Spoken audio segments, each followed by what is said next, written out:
Welcome back, friends, to another video from my series Quick Thoughts On, in which I share with you my honest opinions about a Star Trek episode. This week I'm going to talk a bit about the next episode from the animated series called simply The Practical Joker. The story begins with the Enterprise doing some asteroid research when suddenly Romulans. Didn't expect that, right? And they're still using the old Klingon ships. Why? Couldn't they animate the original Romulan ships? The Romulan used the Klingon ships in the third season of TOS simply because they lost the original model. But why didn't they draw the ships for the cartoon? So, what do the Romulans do? That's correct, they attack the Enterprise. They claim the Enterprise is inside of their space and must be destroyed. Kirk orders to flee, or said differently, he orders a tactical retreat. Thankfully, they encounter a strange energy cloud. We haven't seen a strange cloud before, right? The Enterprise gets damaged, but the Romulan ships are too scared to pursue them, so it's time for a little victory diner. Well, this is a bit weird. Why are they drinking from cups which look like the things doctors use for taking urine samples? And oh my god, why does the liquid they drink have to be white? You see why I have a problem with it, right? If no, let me fix the pictures for you. Well, I'm pretty sure this was the only sexual thing in this episode, right? Well, I bet this never happened to Captain Kirk before, or else all the women would be complaining, right? They think that somebody pranked them and the prank starts to somehow spread around the ship.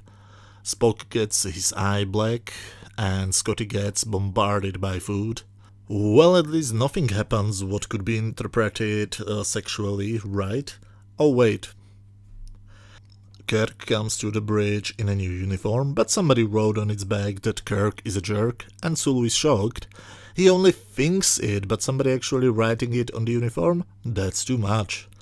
Catwoman starts pointing at the door, but nothing is really happening. Somebody is just smoking pot in the turbolift. Kirk and Spock go through the door, and somehow, instead of getting to the turbolift, they get to the corridor. Nobody reacts to it, so I assume it's an animation problem and not another prank.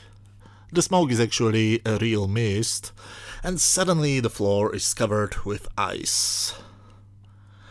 Dr. McCoy, Uhura and Sulu want to spend some quality time in the ship's rec room.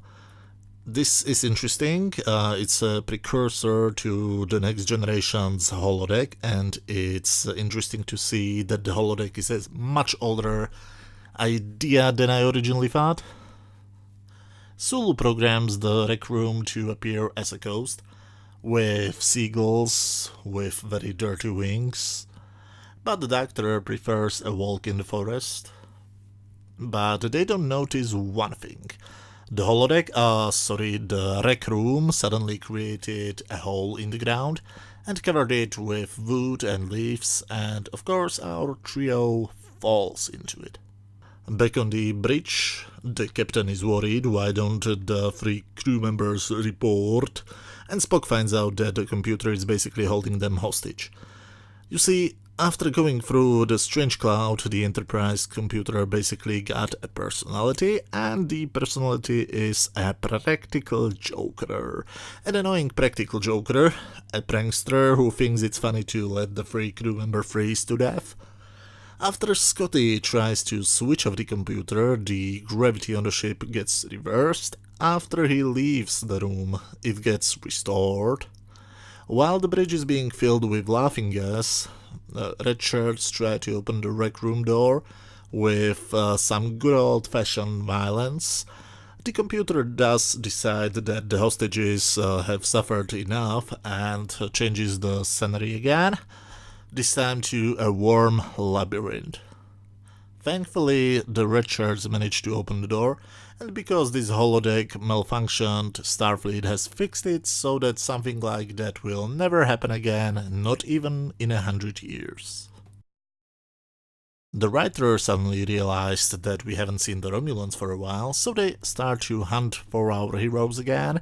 The Enterprise, however, squirts out a balloon version of herself, which makes the Romulans attack the wrong Enterprise. Well, it's interesting that the Enterprise crew holds a giant balloon in the hangar bay, a giant balloon which looks like a bigger version of the Enterprise. And also it's interesting that the Romulans forgot how to use their sensors, but they need to be dumb for this plot to make sense. So they shoot the wrong ship and it explodes. Kirk meanwhile pretends he's terrified of just the thought he should return to that horrifying cloud. So of course the Enterprise changes course and flies directly inside. Oh, sorry, it looks like they accidentally flew into the Stargate from 2001, A Space Odyssey, but from the outside it just looks like a cloud. And it magically heals the Enterprise and infects the Romulan ships, which means our heroes can have a happy ending. Where to start on this one?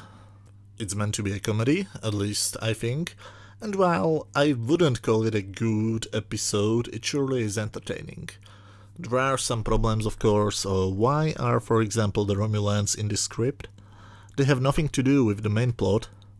And when they reappear in the end, I'm like, oh yes, these guys are in the story too. I completely forgot.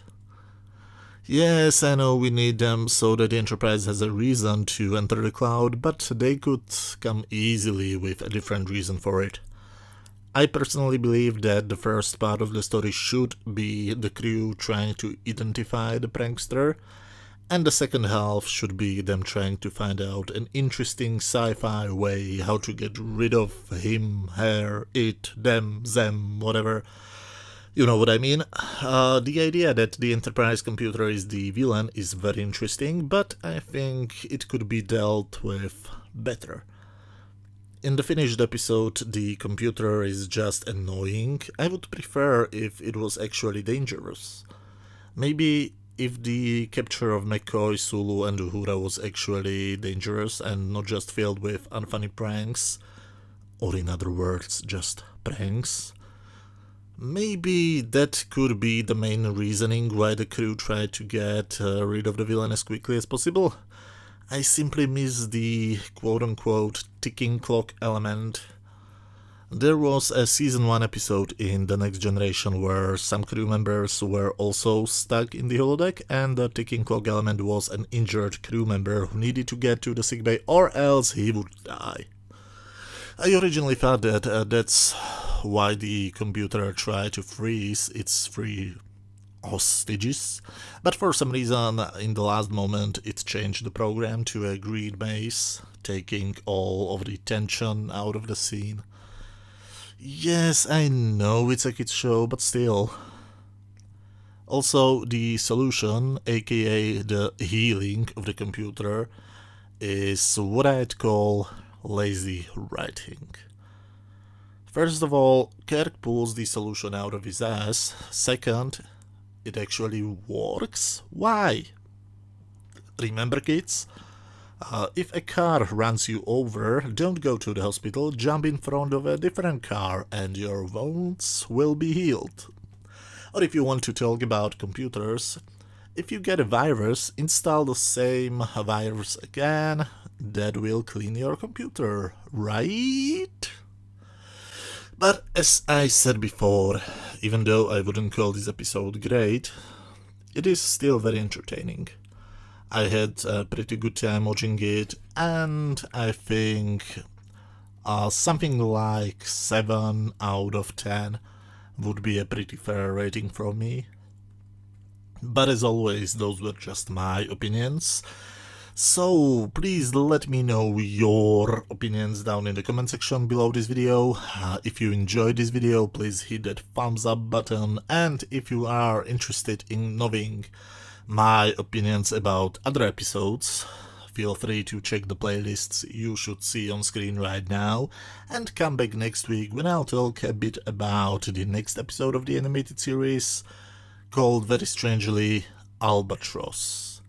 And no, it's not about birds, it's a pretty good episode about Dr. McCoy.